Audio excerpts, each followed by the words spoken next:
phase 2 of our evening. Thank you everybody for being here, staying here, coming earlier, and being here for our talk.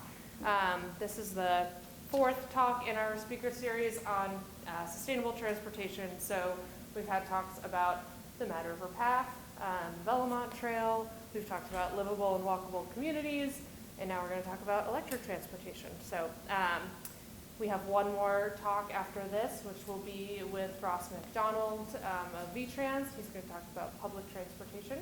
So that'll be an exciting talk too. So we encourage you to come back next week, same time, same place, and we'll talk with Ross about public transportation. We have a Standby for Locals program that we just like to highlight. As classes get closer and we have spaces left to fill, if you're a resident of Washington County, you can sign up to be on our mailing list for that, and we offer those spaces at a 50% discount. So it's a little QR code if you want to join that.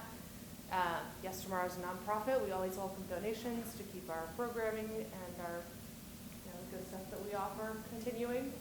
So we encourage you to consider a donation as well. And I'll introduce Dave, who is going to talk about electric transportation, like I said. Dave is a managing consultant at VEIC with over 25 years of transportation and sustainability experience. He has coordinated the Drive Electric Vermont program over the past 12 years, a public-private partnership working to increase electrified transportation in Vermont. He supports programs to increase dealer awareness and consumer sales of plug-in vehicles, and has worked with utilities, government agencies, and other organizations to increase availability of charging infrastructure across the state. He's on his 5th EV and loves quiet explorations of Vermont back roads with his wife and their dog Juniper. Okay. All right. That may or may not work for you, so just, no, you're great. Perfect. Okay. Thank you, Dave. Thanks, Sarah. So, hi, everybody. Good to be here. Dave Roberts with VIC, Drive Electric Vermont. Before I dive in, kind of show of hands, like how many people have no experience with electric cars? And you can see I'll ask, been for a ride or drive, or do you actually own one? So anybody starting from scratch here tonight? No experience. Okay, couple people, okay. Been for a ride or drive? Couple people, any EV owners? Several, all right, awesome, great. So yeah, I've been doing talks like this for a long time, and over the years, it's great, a lot more hands going up for the owners these days, which is really great. So I have a bunch of slides, but I'd like to keep it, obviously it's not a big group, I think we can keep it pretty casual. People have questions, I'll try to pause as I go, but feel free to just kind of raise your hand or let me know if you have a question. I did have some slides kind of later in the session that would be more geared toward like a business thinking about putting in charging or development types. So I don't know if anybody would fall into that category here. Probably not. So, happy to follow up afterwards if people want to chat more about things like that, but I'll probably kind of skip over some of that quickly just in the interest of getting everybody home at a reasonable hour. A little bit about Drive Electric Vermont. So Sarah mentioned public-private partnership. So VIC coordinates it, which is we're a nonprofit based in Winooski. Used to stand for Vermont Energy Investment Corporation, but now we're just VIC. We also operate Efficiency Vermont, the statewide, except for Burlington, energy efficiency utility. And we're basically working on a lot of different fronts to try to increase the use of electrified transportation in the state. And just sort of a few quick hits, like why are EVs good? Why should you even consider it for your transportation needs? So you can save money, and we'll talk about that. You can, obviously, reducing emissions is a key component to why policymakers are looking to get more EVs on the road. And we'll provide a little more background on what that looks like. They actually have great performance, so people who are sort of new to EVs, unfortunately tonight we don't have sort of a ride and drive aspect to this. Some events do that, but go for a test drive if you have a friend, and go to most dealers in Vermont these days have some kind of EV option. So really encourage you to consider a test drive just to experience like how great the acceleration is, really quiet, sort of effortless power that most EVs have. Even the more affordable ones still have great performance. And for a lot of people, charging at home is really great. It's super convenient. You just plug in the car when you get home and it's ready to go in the morning. Maybe you only have to do that a couple times a week even, just depending on your travel patterns. If you're in an apartment or condo situation where maybe you have some more challenges with charging, we can talk about that. There are some state funding programs to support that. But for most people, if you're in a single family home with a garage or sort of access to power, charging at home is super convenient and really easy. So talking about emission reductions, so a lot of people kind of recognize, okay, well, if an electric car doesn't have a tailpipe, that's great, but what about where the energy is coming from? And there's a lot of media stories about the impacts of the batteries and sort of the minerals that are going into batteries and what does that mean for sort of the overall life cycle emissions for an electric car. And so this is just showing some work that the Energy Action Network, which is a Vermont-based group, does a lot of energy program work. They have an annual report, which has a lot of great information across all different energy sectors, including transportation. And this is from their latest annual report looking at emission reductions. So it's about an 86% life cycle emission reduction going from a gasoline SUV to an electric SUV in Vermont. And that will actually improve in Vermont as the grid continues to get a little bit cleaner in terms of more renewable energy coming in. Do want to mention, though, that EVs are still cars, so there's still issues with cars. I mean, it's great that you had the Mad River Path conversation just before this. You know, getting people out of cars, giving them options for walking, bicycling, public transportation is basically always going to be the cleanest, least emission option. And there are a lot of other co-benefits to, you know, your health and things like that as far as some of those other options. But for a lot of Vermonters, people are driving cars all the time and you know, all over the place. And so if you can make that switch to an EV, you're going to reduce your emissions significantly. It's not down to zero, but very significant emission reductions. So that is why the Vermont Climate Action Plan has EVs as one of the strategies for reducing transportation emissions, and some pretty ambitious goals to meet the state's Global Warming Solutions Act goals for, or requirements, I should say, for reducing emissions. So as of January, it was about just under 13,000 EVs registered. Need to get to about 27,000 by 2025, end of 2025, and up to 126,000 by 2030 to reduce the transportation emissions to the extent that's needed to hit those goals. And there's a lot of things that are happening to try to support EVs, so I'm not going to get into all of this, but what I'm trying to convey here is basically there's a lot of different programs, both on light-duty vehicles, so passenger cars like you would drive, as well as medium and heavy-duty vehicles, so larger delivery trucks and semi-trailers. There's electric bikes, so we have Dan from Local Motion here this evening. He's got some electric bikes. Charging front, supply chain, so that's working with dealers in that community to get more EVs available to Vermont consumers. And then just sort of broader education outreach so people know what the options are. So maybe some people have heard of EVs, but they don't sort of understand you know, how they might work in their daily lives. So as of October, we're actually seeing some significant growth over the past year. It's 16,700 EVs registered. So you can see we're kind of hopefully on a solid trajectory for really increased growth.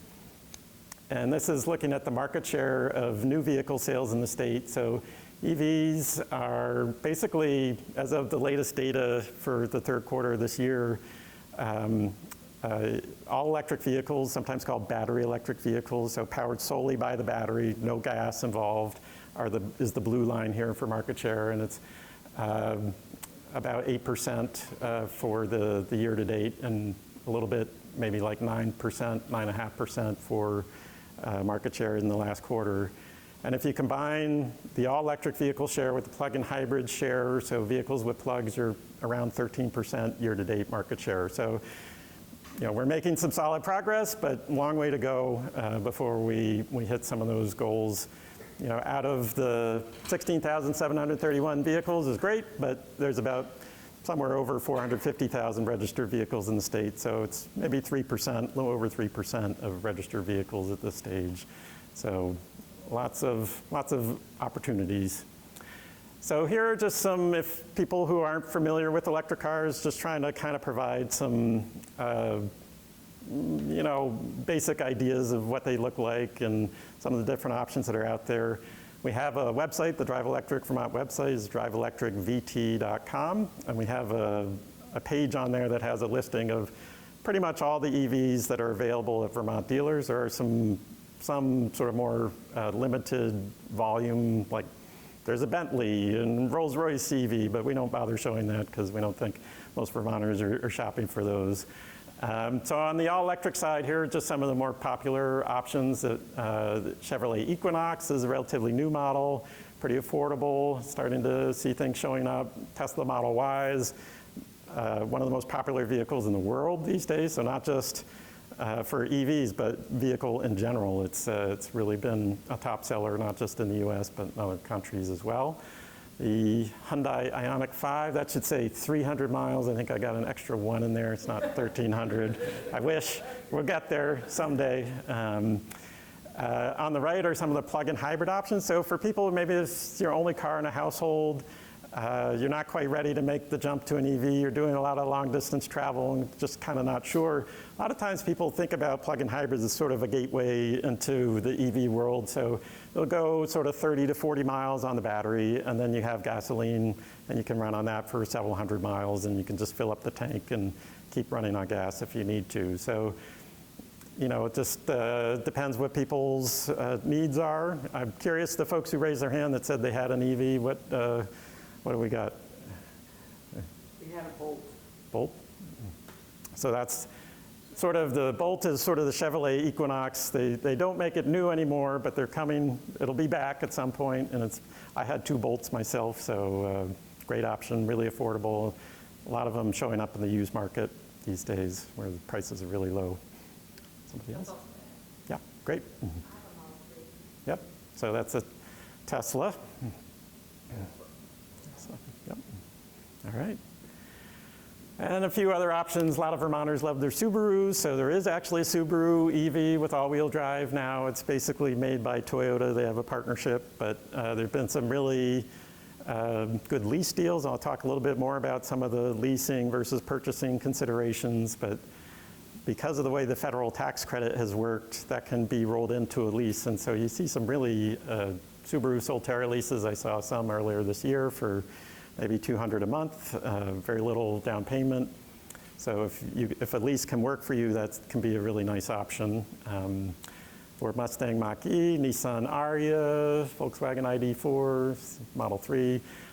Starting to see some pickup trucks, very popular in Vermont. So Ford F-150, they're not cheap yet, but they're comparable to some of the nor are gasoline trucks that you buy new. They can be fairly pricey as well. There are some considerations for folks who are doing a lot of towing or carrying a lot of cargo that will impact your range. So you just need to keep that in mind if you're thinking about a pickup truck replacement for a gas pickup that you have. You need to factor that in. There are a lot of other electric options, so kind of mentioned a few of these. Next week, you might hear a little bit more from Ross if anybody comes back about how VTrans is working with public transit providers to get more EVs, but there are several electric buses and public transportation fleets in Vermont already, and more coming. Fleet vehicles, so trucks and vans. CarShare Vermont has some EVs in their fleet these days. Got electric lawn care and other equipment, so probably most people in the valley, if that's where you're from, would have Green Mountain Power, I believe, as your electric utility. So GMP has incentives for electric lawn care equipment, as well as electric bikes. So if anybody's thinking about those options, and even I think GMP is offering an electric motorcycle incentive as well. So any questions about sort of other EV options or anything I mentioned so far? Electric snowmobiles. There are some. We tried to, Bolton Valley has some in their sort of ski patrol fleet, and they're new, right? So like a lot of new things, sometimes there's some issues to get worked out. I think they're really happy with some aspects of the performance, but they do find that they're heavier, the batteries are heavier than the traditional gas snowmobiles. So in some applications, if it's like really deep snow, I think they were having some challenges. So it's an evolving technology in all of these things, but especially so in that front, that's sort of the real cutting edge. But they're out there, there are some, yep. Yes? What effect on percentage of range does cold weather have? That is a good question, and I actually have more information to share on that, so hold that thought. Follow-up would Yeah. be, what about a garage vehicle? How much does that make a difference? Yep, good, great question. So any other questions before because maybe we'll hit that pretty soon. I Do think. you suggest skipping the hybrid option? Are you more for all electric, or do you have an opinion about that? I mean, again, it really comes down to your personal situation and what you're comfortable with. So, I mean, I'm all for EVs in general, and I've been driving all electric vehicles for 12 years in Vermont and never run out of juice. But, you know, my wife has a gas car still. So, you know, we're using it less and less as charging infrastructure improves. But I know again, like if it's your only car in your household, if you have a Tesla, that's maybe a little bit easier, and we'll talk about the reasons for that. But for, you know, trying to meet folks where they're at, you know, if plug-in hybrid is what's comfortable and what works for you, then I have nothing bad to say about them in that respect. Yeah. What about Tesla and Elon Musk? I mean, I know a lot of people are very upset about that. Owning a Tesla myself, I know I'm upset about it, but you know, people talk about boycotting to try to change things, and that it's not really very effective. Yeah. Given the popularity and the quality of the vehicles, I don't know. Yeah, that's tricky. I mean, you know, we try to stay kind of relatively neutral on what people you know, what options are out there. So, you know, we generally like all the EVs, and Teslas certainly have some. Those Trump cars. They'll be gold-plated. Yeah. Waiting. But certainly appreciate, you know, especially with the election and what Elon was doing during the run-up, that people might have second thoughts about Tesla as a result of that. And I know in the Tesla community in Vermont, there's been some, you know, folks with different perspectives. So, Then the threat of tariffs on imports. yeah, so tariffs on imports, you know, so there's a lot of sort of unknowns right now for what the future looks like once the new administration comes in. I mean, I think, you know, again, Tesla has some real advantages, and if that's what gets somebody into an EV, I would say you should do it. But, you know, on the other hand, if you have concerns, you know, I mean, Tesla's not just Elon Musk. He's certainly a figurehead, but it's a big company, and it's made in USA vehicles. So, you know, there's trade-offs, and people can make their own calls about what's important to them and, you know, what they're shopping for. So, cold weather. This is a chart that tries to portray, you know, if we're down at like 4 below Fahrenheit, about half of the official range as stated by the manufacturer. So if you're looking at the window sticker or on a manufacturer website and they tell you it's got 230 miles of range, worst case scenario, we would say plan on about half of that on the coldest Vermont winter day. That's been my experience. I don't know, some people actually say that hasn't been that bad for them, that they see more like 30–40% reduction, but they don't see half. Charging the same? Not necessarily. So the cold temperature, so again, it's, you'll get less range, but when it warms up, your range will come back. So it's not like you're seeing permanent reductions in your range. So it's just, yeah. So on the right, we've got some tips for what you can do to try to like make the most of things in those cold weather days. So most EVs will have heated seats, if not available standard equipment, then as an option. A lot of them will also have a heated steering wheel. So using those heated surfaces instead of the cabin heat is actually much more efficient. So a lot of people can sort of get by, or maybe you don't run, if you're like on a, these days with EVs that have over 200 miles of range, this isn't the issue that it used to be. Like I started driving an EV with the 2012 Nissan Leaf. It had 85 miles of range. And in the winter, you got like 35 miles of range. So like if I was going to Montpelier from Burlington, I had to charge and I had to do some things to kind of make sure I got there. Now, driving over 100 miles, it's not the issue that it used to be, at least not in my experience. So, you can do these things to kind of recover some of the range, increase your comfort, but a lot of the time, if you're just traveling around Vermont, you'll be fine. You can run the heat, you can do what you need to do. But if you're really looking to, again, kind of stretch your range for those cold conditions, you're on a longer road trip, let's say on a cold winter day, these are things that you would want to consider. Some EVs have more efficient cabin heating systems that have heat pumps, so just like buildings in Vermont are getting more heat pump systems. There are heat pump options on some cars. Not every EV will have that. It's typically, some of the all-wheel drive options, or you'll see like winter packages on some EVs that will bundle together like a heat pump and the heated seats and steering wheel, maybe heated rear seats. So those are things that, as you're shopping for a vehicle, important to keep in mind. Once you have the vehicle, you can preheat it while it's still plugged in. So if you're, again, sort of doing a longer trip, you want to stretch your battery as much as you can, just, start, a lot of EVs will have apps, or you can use like the keychain and start it remotely in your driveway or in your garage, and it'll keep the cabin, it'll get the cabin nice and warm before you head out. Just slowing down a little bit, so the difference between driving like 75 miles on the interstate, 75 miles an hour, and 65 can really significantly increase your range, and that's, aerodynamic drag is exponential, so just slowing down a little bit makes a big difference. And in some cases, maybe thinking about a different route. So instead of getting on the interstate, take Route 2, things like that. Some EV owners find that that's actually a nice way to travel, is kind of taking some of those more back road options. So they stretch the range, but it's also maybe a more pleasant experience.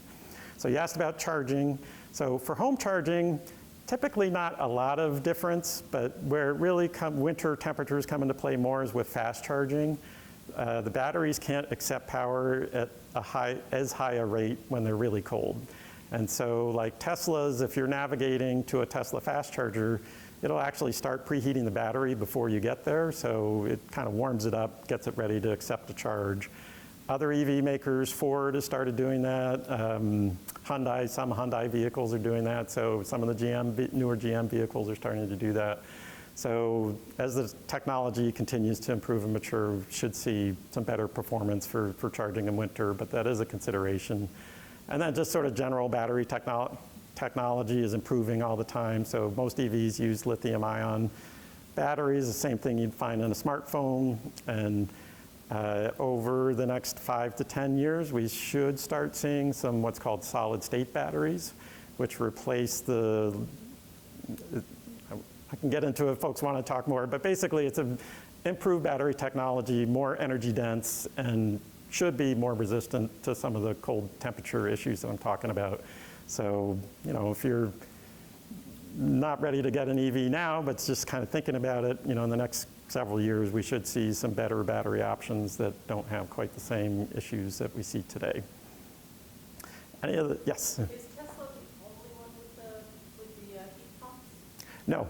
So there are, again, it's sort of like Hyundai. If you got an Ioniq 5, the all-wheel drive Ioniq 5s in the US will have a heat pump option. They often do a terrible job, automakers, of sort of providing that information. We have a page on the Drive Electric website, just driveelectricvt.com/winter, that tries to run down like which models have heat pumps for people who are thinking about it. But it's, again, it's not necessarily, so an Ioniq 5 that's the rear-wheel drive won't have a heat pump. So you can't even say like by model. It's like within a model, different option packages or different configurations may or may not have heat pumps. So you really have to pay close attention and do some research usually to make sure you're getting one if that's what you want. And then I'll just make a comment. I used to drive back and forth from Connecticut to here on a very regular basis, and I always wanted to do it in my EV, but in the wintertime, that became harder. So what I ended up doing was switching my route from off 91 and on to 100, and then for heat, I ended up, I use the heated seats all the time, I don't use the cabin heater, and I bought myself a heated vest and heated socks. And what about your windshield? Yeah, and that's the only thing, the windshield fogs up, so you gotta keep turning on and off the defrost, but, yeah, anyway. Yep. Yeah, you know, necessity, mother of invention sometimes, but any other experience winter driving folks want to share? Similar to that, and I had one scary day where I drove to Burlington, and then I was meeting somebody north of Morrisville, and then and I was looking and panicking and finding places to charge, and I charged in Stowe, and I charged in Waterbury, and then the last part of the trip, I was relying on going downhill. And you know, I heard this thing the other day that there's something called range anxiety. And I had it that day. And then on the flip side, in hot weather, we had a trip to Boston, and the same thing. We didn't stop and charge in Concord, New Hampshire, and we couldn't use the air conditioner because we were trying to save. And so, you know, the rolling down the windows didn't do any good either because it was hot outside. And Interesting, I don't find the air conditioning drinks the best. It's not nearly as much as the heat. Yeah, not as bad, but there is an impact, and if you're driving, again, a long-distance road trip, there's some benefit to not using it, but it's, my experience too is that it's less, much less than the heat issues in winter. I mean, when I first got the heated vest and the heated socks, that was back in 2017. Now on 100, there's a lot more fast chargers. Back then, it was, the only place I could charge was at Killington on my way up, and that was a slow level 2 charger. Yep. But there's more fast chargers now, and I don't have to do it anymore, because now I can just stop at a fast charger. Yep. Good. All right, I'll keep going. So talking about charging, you know, again, home charging is where it's at for most people most of the time. If your employer, if you're still commuting and your employer has charging available, then that would be sort of the next most common option that most people would take advantage of. And then you've got public charging, which we're talking about here a little bit. And you know, that's something that most EV drivers don't use that often. You know, it's when you're on a long road trip. If you don't have charging at home, you might be more reliant on public charging. So that's a little bit different experience. But if you can charge at home, public charging is something, I mean, you know, it depends on how much longer distance travel you're doing, but typically it's 85 to 90% of the charging is at home. And if you don't have an employer charging, and, you know, 10 to 15% maybe public. So it's important that we have that network as sort of a safety net for people who are making those longer trips, especially in winter, and to enable more tourism traffic, which is one of the reasons the state of Vermont is investing. But it's not, most people think that when they're shopping for an EV, they think they're going to use public charging all the time and it's really important, but then when they get an EV, they realize that they rarely use it. So if you don't own your own house, if you're renting the house and you don't have home charging, then making this technology accessible, the charging has to go along with that. I agree, and I do have some more material to share on that front. So just thinking about some of the cost savings that are out there potentially. So this is a chart trying to sort of find the equivalent price of driving an EV versus a gallon of gas.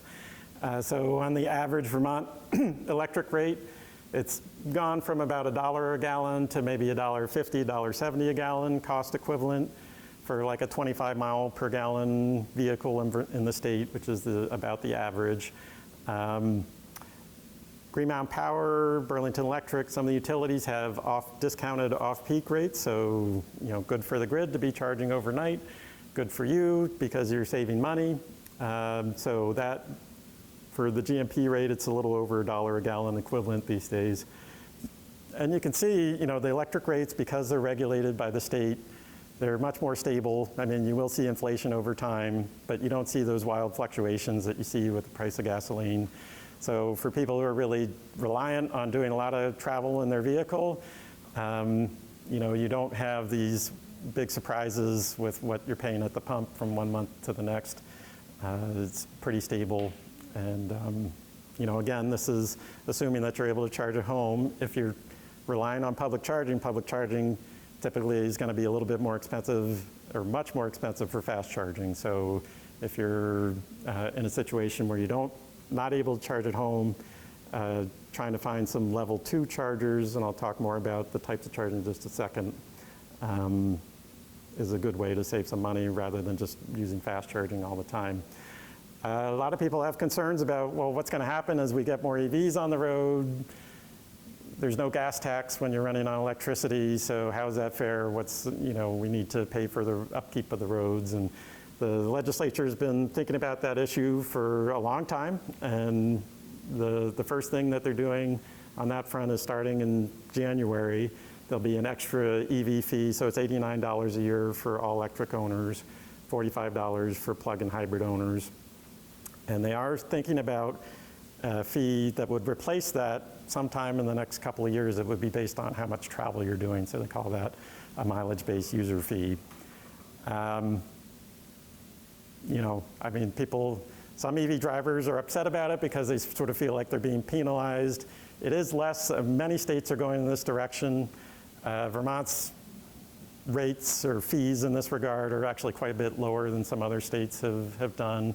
And it's roughly equivalent to what the average gas tax contribution would be for somebody driving a gas tax car in Vermont for the all-electric side. So if you have concerns about this, I encourage you to speak with your legislator, and I'm sure they'd be happy to consider your feedback as they think about these issues. Types of charging. So level 1 charging is just plugging into a standard home outlet. So this is a level 1 charger here. Sometimes it's called a trickle charger, portable charger. You do need a 3-prong grounded outlet, but if you have one of these within about 20 feet of where you park your vehicle, you can charge an EV. You won't get as much, it takes a lot longer, but if you're driving 30 to 40 miles a day, you can cover that with a level 1 charger pretty much without too much issue. Sometimes, maybe in the coldest winter nights, again, there's some battery heating that may need to happen for the batteries to be able to accept a charge. And sometimes a level 1, depending on the model vehicle that you have, might have some issues with that. So level 2 is certainly always encouraged, especially for all electric vehicle owners. A lot of plug-in hybrid owners, they can make do with level 1, no problem. But for all electric, level 2 is encouraged. And so that's like an electric clothes dryer, electric stove circuit, 240 volt. Depending on the vehicle and the charging equipment, it's 10 to 20 miles on average, maybe a little bit more per hour of charging. So you can basically charge overnight pretty much most EVs that are available these days. There's sort of home charging, and actually if you're a Green Mountain Power customer, you buy an all-electric vehicle, they'll give you a free home level 2 charger as part of their incentive package. They don't pay for the installation, so you do have to pay for that out of your own pocket. And if your electric panel in your house is full, then there may be some significant cost to upgrade your service or new sub panel or other things to be able to fit that extra circuit in. Typically, it's $500 to $1,000. Some automakers, like Ford, actually has just announced a program where they pay for the installation up to a cap. So they won't pay if you have to upgrade, like major service upgrade for your house, but for sort of typical install, it'll be basically bundled into the cost of the Ford purchase. So will Green Mountain Power give you a level 2 charger if you have a plug-in hybrid? They used to give them for people who had plug-in hybrids, but my understanding is a lot of people found that they didn't really need it because they used the level 1. And so they weren't getting installed in GMP because of the way they're regulated. They really need, if they're giving you something, they need it to be used. So they found that it wasn't cost effective for them to be providing that to plug-in hybrid owners. That's my understanding. And then at the top end of the range is DC fast charging. Sometimes it's called level 3 charging. Much higher power, typically requires 3-phase power, so it can be tricky to install in some rural areas in Vermont. It's not something that you would see, nobody's going to use this at home, right? It's more for like longer distance travel, higher travel corridors, serving, people on road trips, tourists, to a lesser degree, maybe some people who can't charge at home. It is more expensive because of the much higher cost to install and operate it. So, and there potentially, depending on the vehicle and how it's operated, there are some potential impacts to the battery if you're fast charging all the time. So the occasional fast charge, not a big deal, it should be fine. But if you're like an Uber driver and you're doing that 24/7 and relying on fast charging all the time to meet your customers' needs, then you probably will see some more battery degradation over time. So, typically with most EVs, you'll get maybe 1% to 2% less range per year. So over 10 years, you might see 10 to 15, maybe even 20% less range for the newer EVs that are out there today. If you were fast charging all the time, it might be, 1.5 times that degradation, maybe more, depending again on how you're using it. Heat is really the enemy of long-term battery health. So EVs that have systems that kind of pull heat off the battery while they're charging tend to have better long-term life. So Tesla, most EV makers are doing that these days. Notable exception would be the Nissan Leaf, has an air-cooled battery. So those batteries haven't held up quite as well as some of the other options, especially people that are doing a lot of fast charging. So with the charging in public places, is there a big price difference in terms of level 2 and level 3? Yep, so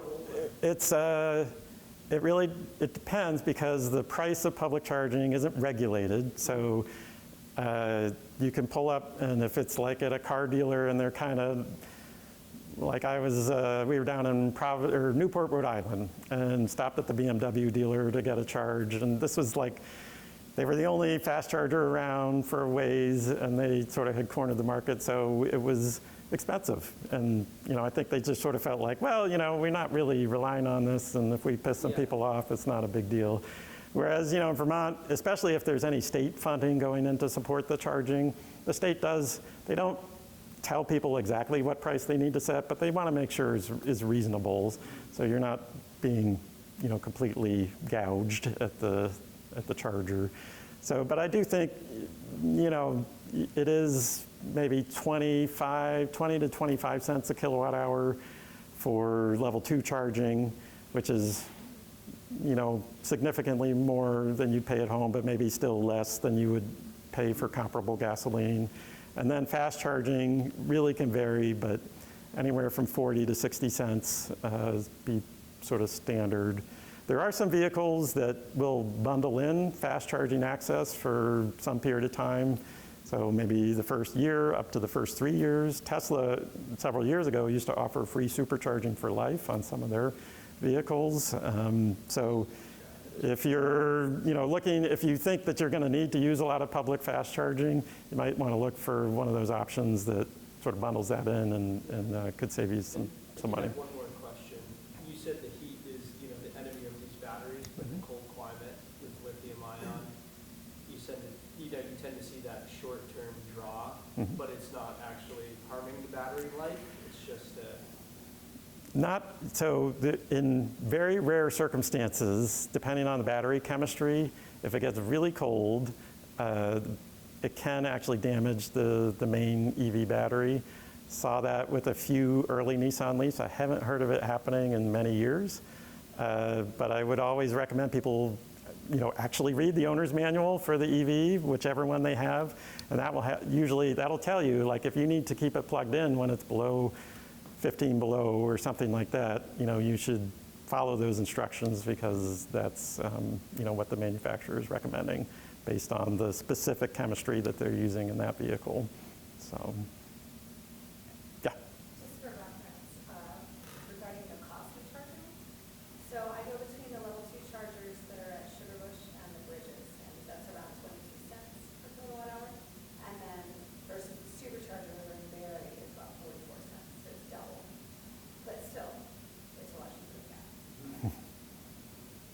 Thanks. Yep. Along the bottom here, there's plug types. So this is sort of a tricky bit for people who actually own EVs, are kind of navigating some of this. And certainly if you're shopping, there can be some confusion about this. So historically, Tesla has had their own plug type, and then everybody else has had a different plug type. So it's sort of like Apple computers and the plugs and all that. So the Tesla plug is now called the North American Charging Standard, NACS, or the J3400, Society of Automotive Engineers J3400. And that is used for level 1, level 2, and supercharging. For non-Tesla plug EVs, they've got something called the J1772, which is the Society of Automotive Engineers standard J1772 plug. That's for level 1 and 2. And then for fast charging, they basically add some extra high current connections at the bottom of that J1772 connector and call that a combo or CCS connector. Over the last year or so, basically every automaker has said we're going to move to that Tesla charging plug standard over the next couple of years. This is great news in general for sort of long-term benefit of standardizing charging and making it more universal to access. But there are going to be some hassles as we get there. So right now, Ford, Rivian, and GM have adapters that they can start using some of the Tesla fast chargers or superchargers. Not every one of them, so you need to, there's a Tesla smartphone app or the Tesla website. You can look and see which Tesla superchargers would be open to you if you have one of these adapters. So basically every CCS, every non-Tesla except for the Nissan Leaf and some others that have been using this other third type of connector, the CHAdeMO, will be able to go between these fast charging standards. This CHAdeMO standard was something that Nissan, Mitsubishi, early Kia EVs used. There's some disadvantages, there's some pros and cons to it, but basically it's being sunset. So if you're buying like a Nissan Leaf tomorrow, you can still buy a new Nissan Leaf that has this connector. It'll still work fine. There are CHAdeMO fast chargers out in the world in Vermont, but less and less. So I would say if you're doing any kind of significant long distance travel and you're planning to hold on to the car for a while, look for another option. Don't get a Nissan Leaf with the CHAdeMO connector.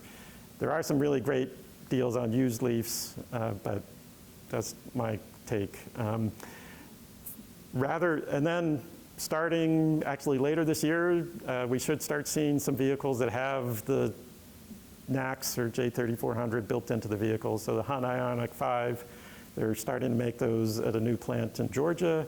Those should be shipping before the end of the year, and that will have that new connector built in. So there's going to be some adapters happening and some hassles, so important to kind of plan out your trips before you embark on a long distance road trip to make sure that you're going to be able to access the fast chargers. This is a map from a website called PlugShare. They also have a smartphone app, and this is a resource that we highly recommend to EV drivers if you're doing a long distance trip. It's a great tool to you can click on these and it's kind of like Yelp for charging stations. It'll tell you like if somebody's used it recently, what was their experience, if they checked in. So it's highly recommended. One of the reasons this shift to the Tesla charging plug is so great is because the non-Tesla fast chargers typically have 1, 2, maybe 4, in some rare instances, more than 4 plugs at a location.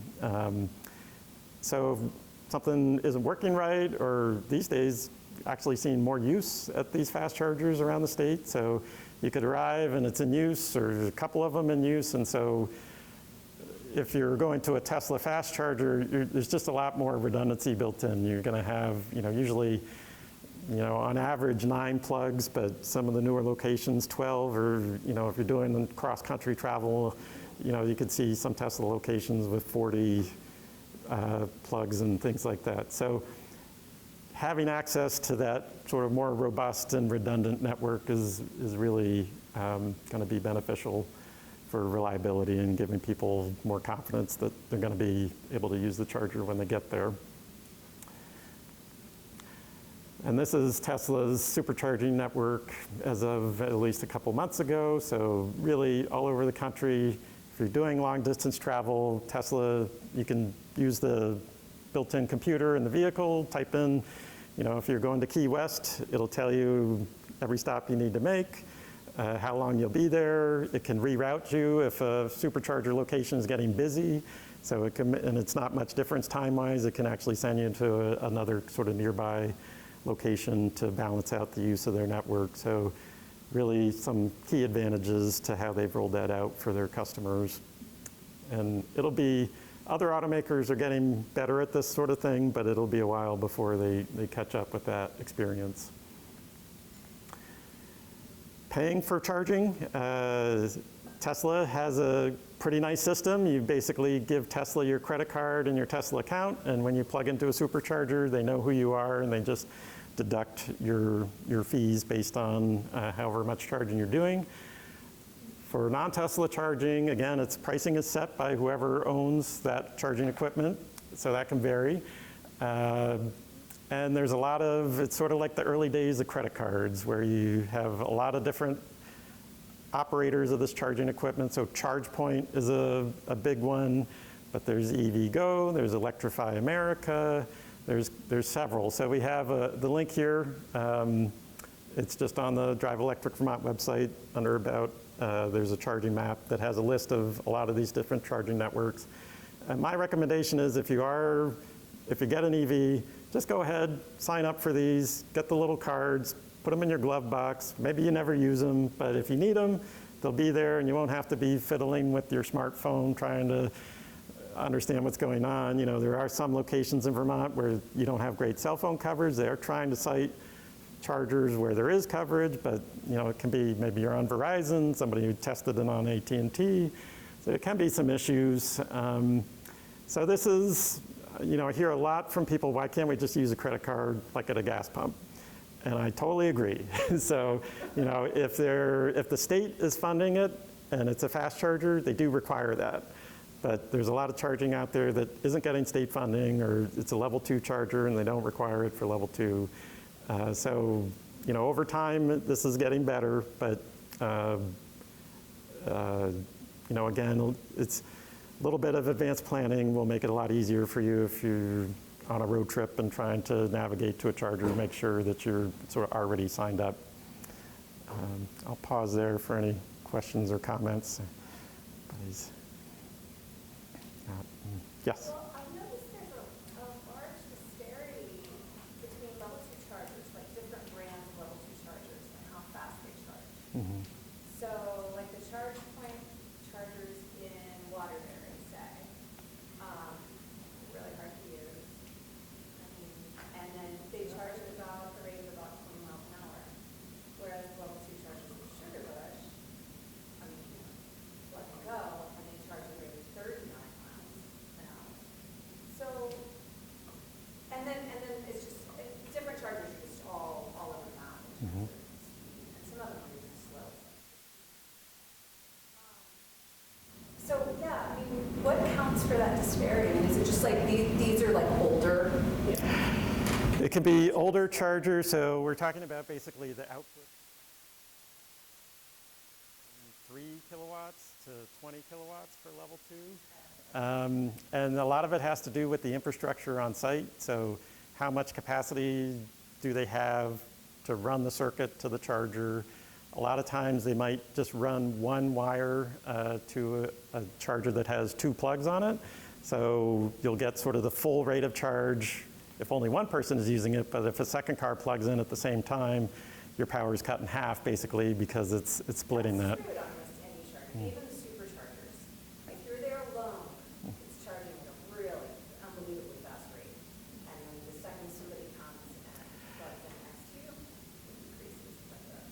So just FYI. Yeah, and the state is one of, and so if you're paying for the service, like some people would say, rightly, like, well, I'm only getting half of the juice shouldn't I be paying half of the cost? And that's true if you're paying on a time-based, if you're paying per hour, per minute.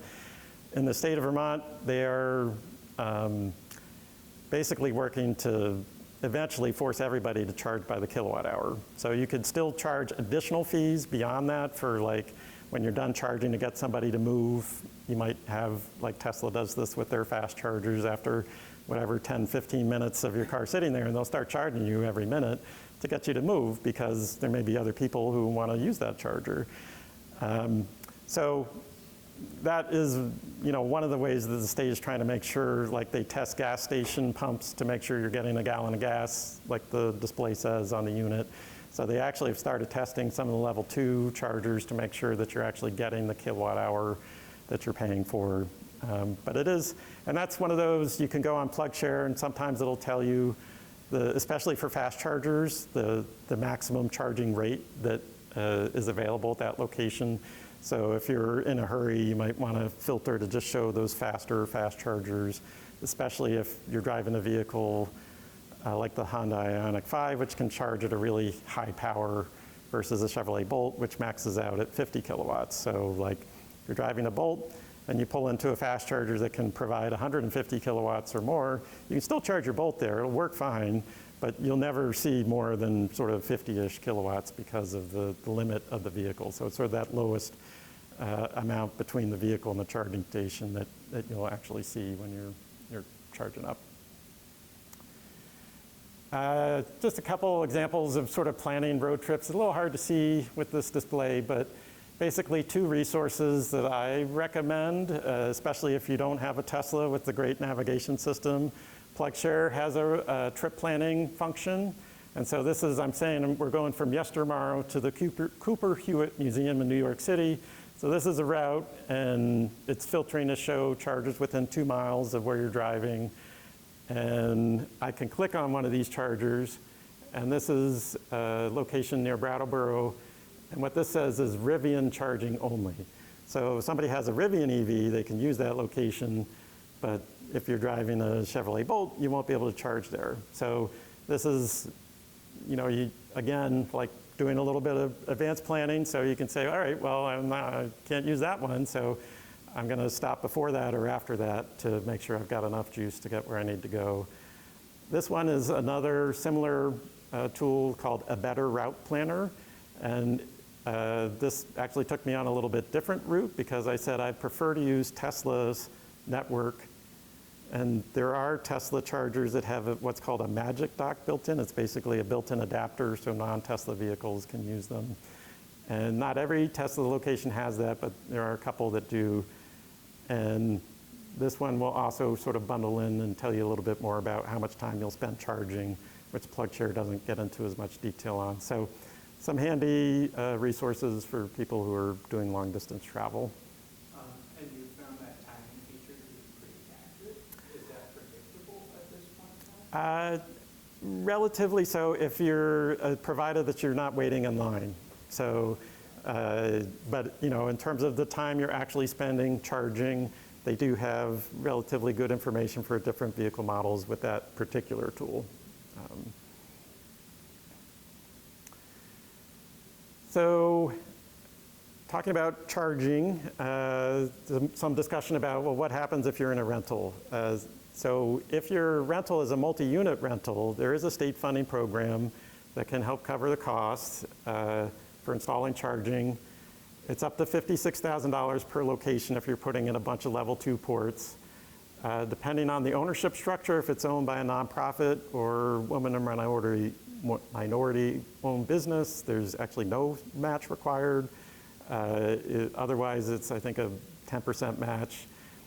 There's not a lot of funding available, but there is still some for multifamily.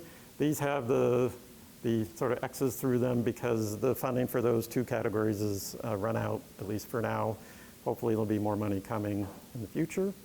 So if somebody is in that situation where they're in a multi-unit residence, happy to, we have technical support that we can offer. We can do a site visit to try to help you figure out what equipment might make sense, where on the property, all that kind of stuff. So it's is definitely a barrier and can be significant, especially if the property owner isn't super excited to do the work.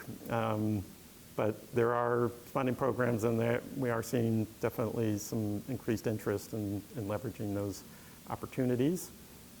There's more federally funded charging coming. Hopefully, at least. We'll see what happens with the new administration. But for now, there's about $20 million that Vermont is putting in. And these are basically roughly every 50 miles or so along federally designated corridors, which are all the interstates, Route 7 south of Burlington, and Route 2 east of Montpelier, and Route 9 across southern Vermont. So 100 is not a federally designated corridor at this point, but there are some charging opportunities that are growing along the 100 corridor as well, just not with this particular source of federal funding. Just, anybody who's doing any building projects, best time to install charging is part of that work. So very much more cost effective. State does have building energy code requirements. So for new multifamily developments that are going in, they're actually requiring people to put in charging, or at least put in the conduit and capacity to add charging easily in the future. Doesn't help so much with retrofits, but for new developments, that's a big plus. Just some considerations about charging. Talk a little bit about incentives. So federal tax credit is currently available. Not every EV is eligible, but the maximum amount is $7,500 for new EV. For used EV is 30% of the cost, up to $4,000, but the used EV that you're purchasing can't cost more than $25,000. You claim it on your income taxes traditionally unless you're leasing, but starting earlier this year, in January this year, dealers can pass through those tax credits at the point of sale. And that is highly recommended for a bunch of reasons. So anybody who's thinking about buying a new EV, talk to the dealership about getting that tax credit passed through at the point of sale if you're buying a vehicle that's eligible for it. That credit doesn't carry over into future years, so it's not a refundable credit. So if you don't have tax liability to offset, you may not see the full benefit unless you get it passed through at the dealership, where if you do that, then the IRS essentially forgives any of that portion that was over your tax liability. If you're leasing, the leasing company technically owns the vehicle, and so they're the ones who are eligible for a tax credit. And as a commercial entity, they have different requirements for vehicle eligibility for commercial clean vehicle tax credit versus the sort of consumer credit for individuals. And so basically, almost any EV can qualify for a tax credit through a lease if the leasing company passes through the credit. And that's why you see some really great lease deals on EVs. Even if they aren't eligible for tax credit on a purchase, they can roll that through as a lease incentive. And that is why, like a Hyundai Kona EV, like what I'm driving, they offer a $7,500 lease incentive, which you won't get necessarily if you buy the vehicle as a tax credit. So we don't know what's happening. Trump has said, he's no fan of EVs and he thinks the tax credit should go away. That would require an act of Congress to revisit some of the Inflation Reduction Act changes. So who knows if Congress will go along. There may be some things that the administration can do to further restrict eligibility, like that leasing loophole could be closed, as just describing. So anybody who's jazzed about EVs and thinking about it seriously might want to try to move up your timeline to get it done before mid-January, because it's hard to say what's going to happen beyond that point. The state of Vermont has had incentives available, but they ended in early October. They were up to $5,000 for a new or used EV, and then there was an additional up to $5,000 incentive if you were scrapping a 10-year-old or older gas car, called Replace Your Ride. Not clear on the future of those programs. It'll be up to legislators and the governor to figure out a path forward. Hopefully there will be more money, but probably not before late next summer. The state fiscal year starts July 1, 2025, so probably wouldn't see more funding before that. It's possible, but unlikely. And there were income eligibility requirements for those, which would probably, if the programs do resume, probably be further tightened to focus most on lower income Vermonters. There have been some fleet incentives, so business programs, and then there is a state e-bike incentive program, which was closed. There is now a wait list open, so if anybody's really jazzed about an e-bike, you can try to get on the wait list. No guarantee that those funds will come through. It's $400 is sort of the standard e-bike incentive, and then it's up to $800 for cargo bikes, or if you're need a sort of an adaptive cycle for someone who's disabled. There are income requirements, though. Yes, yes, income requirements for that as well. And so these are all detailed on the Drive Electric site, at least what the requirements were as of the close of the programs. There are still electric utility incentives for Green Mountain Power. It's, I think, $2,200 for an all-electric vehicle, an additional $1,000 if you meet their sort of lower income requirements. So you could get up to $3,200 through GMP, plus the free home level 2 charger I mentioned earlier. Most other electric utilities in the state offer some kind of incentive, but GMP's is the most generous. In many cases, depending on the dealer, you can get that incentive passed through at the point of sale along with the federal tax credit. So that's, especially if you're leasing, it's like a great way to really bring down your monthly costs significantly. And that's the case with e-bikes as well. So a lot of the power companies will also have e-bikes.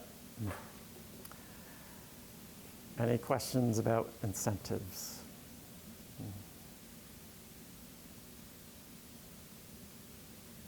So we do have a tool on the Drive Electric website, incentive calculator tool, that you can put in your income, your utility, the make of the vehicle you're shopping for. It'll give you sort of a range of the different incentives that you might qualify for. So that's a handy tool.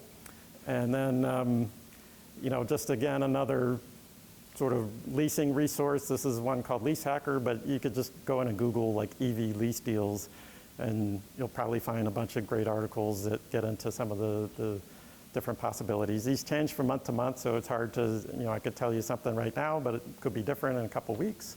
But, toward the end of the year, automakers can be more motivated to try to move inventory before the end of the year.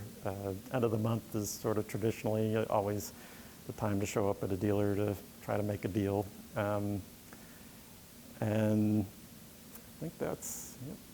So happy to take any other questions. This is our dog is no longer with us. We have another similar dog, but this is my first Leaf. So this is from a while ago. Just the question of wanting a car with a higher wheelbase. Yeah. You mentioned there are some all-wheel drives coming. Yep. I never got stuck in well, I got stuck once.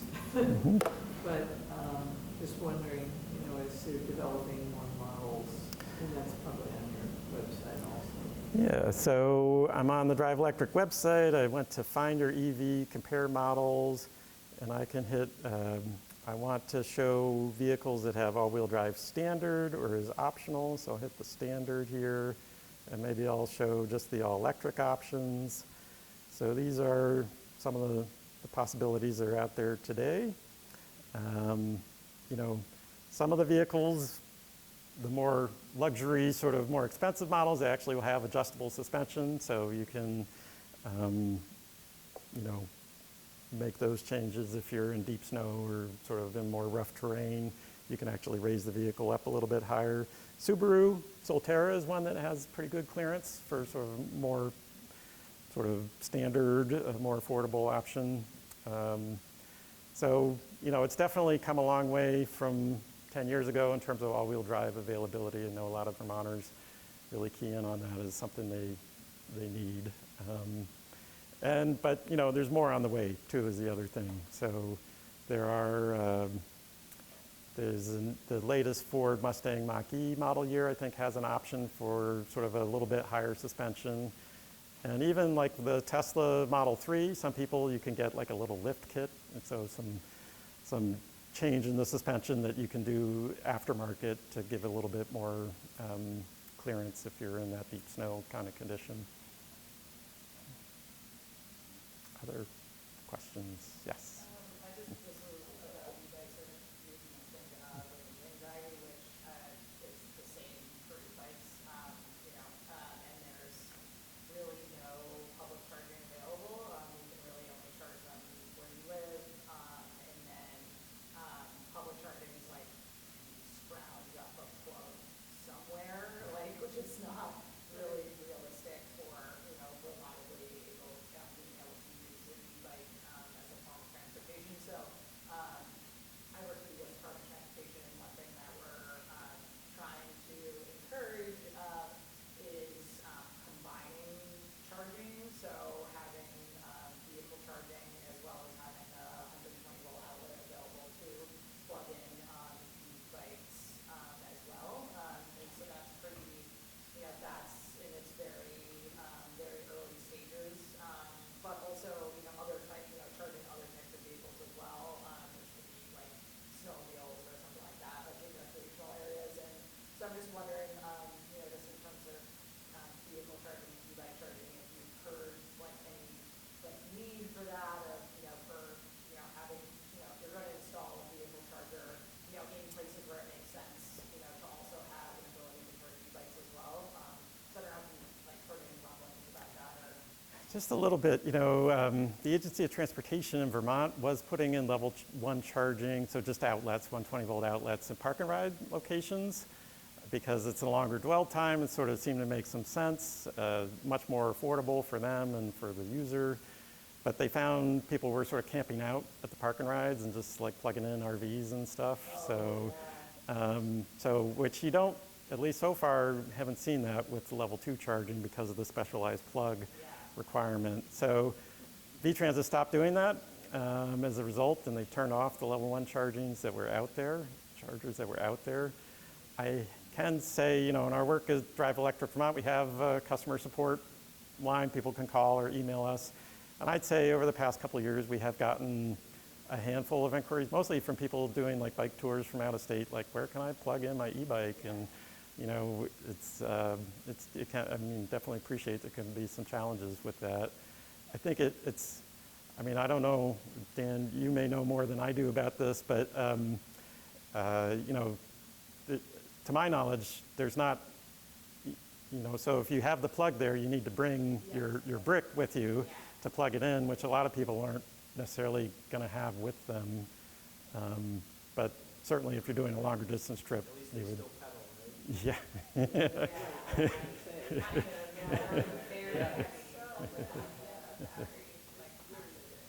Yeah.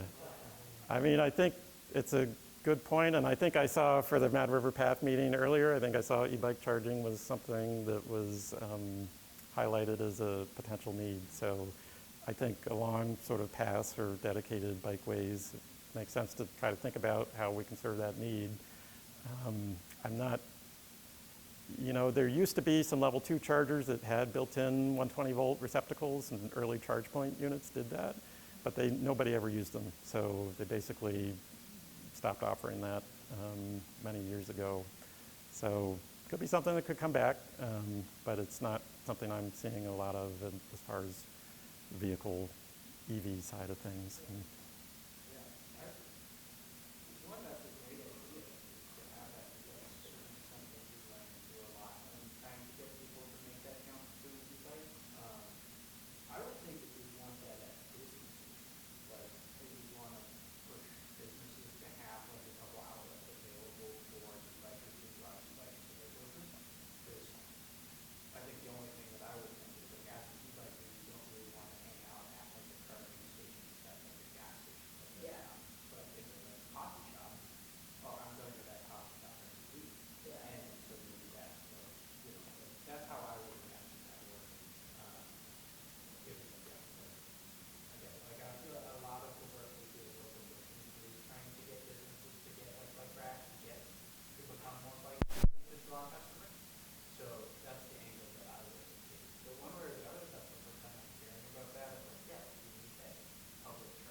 And I'm just pulling up the plug share resource that I was talking about earlier. So you can filter this to just show locations that have standard wall outlets, they call that. Sometimes it takes a minute for things to, Let's see, one in New Hampshire, yeah, couple in Maine. usually you have to kind of zoom in some and then it starts filling in. So, you know, there are some out there, but they may not be at the best location or, you know, really. Yeah, that would help. Yeah, that's cool. Yeah, I actually know some, in like a very rural place in Maine, there was like a local effort to install e-bike chargers, and they actually said that they were listed on PlugShare. So it's like a do-it-yourself, Yeah. e-bike charging network Mhm. in rural Maine. So people are, Yeah. people are doing it, in some places. And there's in Oregon, they've retrofitted some of their existing, vehicle charging stations to include chargers for e-bikes and things like that, but it's definitely like something that's really, early on. Yep, yep. I know we're pushing the time here. I'm happy to hang out, but I know some people may need to head out, so, Thank you very much. Very great. yep.